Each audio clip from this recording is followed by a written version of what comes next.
प्रिय छात्रों, आज हम लोग चीन की राज्य परिषद के संबंध में चर्चा करेंगे। चीनी संविधान के अनुच्छेद 85 में कहा गया है कि राज्य परिषद केंद्रीय जनवादी सरकार है। राज्य परिषद राष्ट्रीय जनवादी कांग्रेस तथा उसकी स्थायी समिति के प्रति उत्तरदायी और जवाबदेह है। राज्य परिषद की रचना प्रधानमंत्री, उप प्रधानमंत्रियों, स्टेट काउंसलरों, मंत्रालय के प्रभारी मंत्रियों, आयोगों के प्रभारी मंत्रियों, ऑडिटर जनरल तथा महासचिव से मिलकर होती है। राज्य परिषद के बारे में समस्त दायित्व प्रधानमंत्री पर है।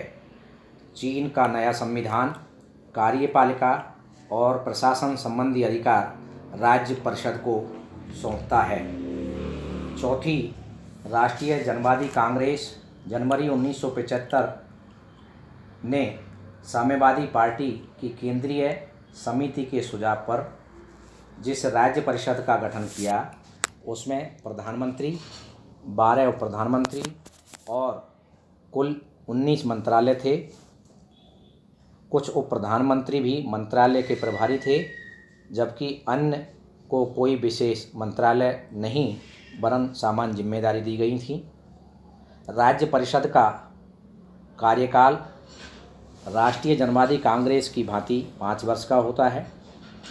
राज्य परिषद राष्ट्रीय जनवादी कांग्रेस और उसकी स्थायी समिति के प्रति उत्तरदायी है।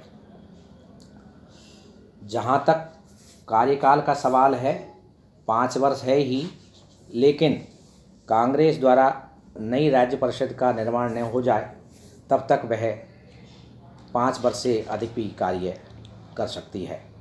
प्रधानमंत्री और मंत्रीगण नए संविधान के अनुच्छेद 88 के अनुसार राज्य परिषद प्रधानमंत्री के मार्गनिर्देशन में कार्य करेगी।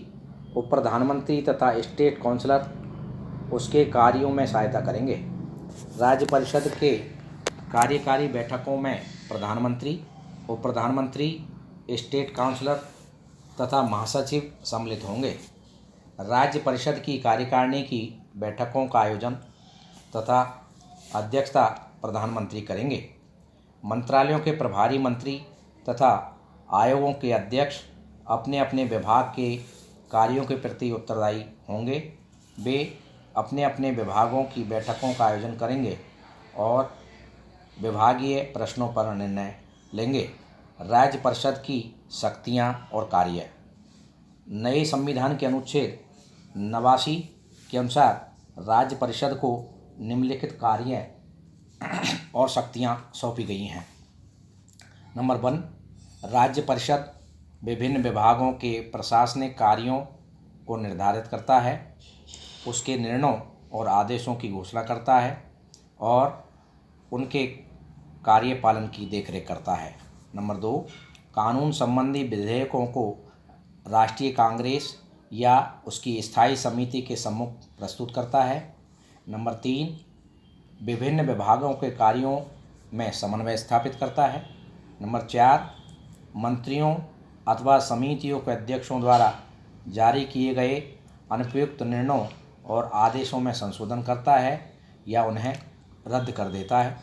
नंबर 5, स्थानीय समितियों के अनुपयुक्त निर्णयों और आदेशों में संशोधन करता या उन्हें रद्द करता है। नंबर 6, राष्ट्रीय आर्थिक आयोजनाओं और राष्ट्रीय बजट को लागू करता है। नंबर 7, विदेशी और घरेलू व्यापार पर नियंत्रण रखता है।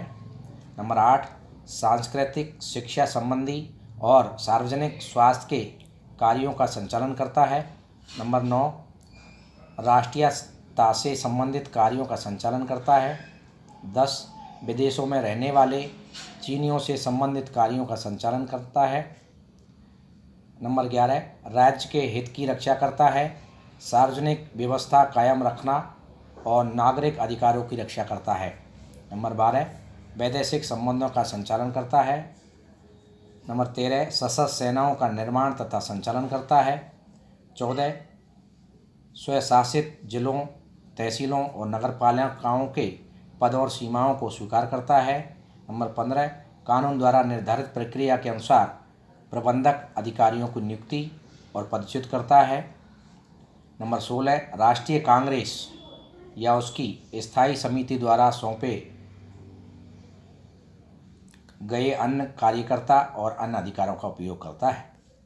राज्य परिषद के कार्यों को देखने से ऐसा लगता है कि उसके कार्य प्रशासकीय कार्यों को निर्धारित करना, संविधान, कानून और आज्ञप्तियों के अनुकूल निर्णय और आदेश जारी करना, विभिन्न मंत्रालयों, आयोगों तथा देश के अंतर्गत स्थानीय स्तर के राज्यांगों को केंद्रीकृत नेतृत्व करना, राष्ट्रीय आर्थिक योजना और राजकीय बजट का प्रारूप तैयार करना और उसे लागू करना है। राज्य परिषद की वास्तविक स्थिति। राज्य परिषद जनवादी चीन की कार्यपालिका और राज्य का सर्वोच्च प्रशासनिक अंग है, परंतु इसे ब्रिटेन या भारत के मंत्रिमंडलों के समान गौरवपूर्ण स्थिति प्रदान नहीं है।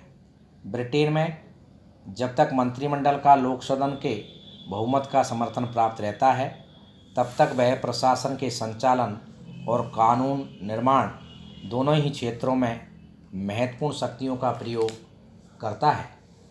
ब्रिटिश मंत्रिमंडल की तुलना में चीन की राज्य परिषद को अत्यंत सीमित शक्तियां ही प्राप्त हैं।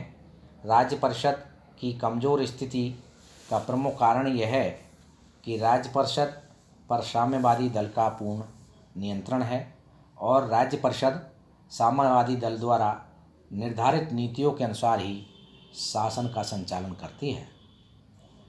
आग और जिंक द्वारा 1954 के संविधान द्वारा स्थापित राज्य परिषद के संबंध में कही गई यह बात नवीन संविधान की राज्य परिषद पर भी पूर्णतया लागू होती है।